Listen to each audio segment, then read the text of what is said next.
دوای زیاتر لە کاتژمێرێک لە داخستنی ڕێگای سەرەکی هەولێر کەرکووک بە ڕووی شۆفێراندا و لە بەردەم مەکتەبی سیاسی یەکێتی نیشتیمانی کوردستان دوجار لە ئێستادا ئەو خاوەن پرۆژانەی کە لێرەنە و دەستیان بە گربوونەوە کردبوو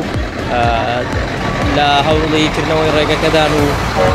دوجار لە دوای زیاتر لە کاتژمێرێک لە داخرانی ڕێگەکە بەڕووی شۆفێراندا دەکرێتەوە و لە ئێستادا هاتوچوە ئاساییە بێتەوە.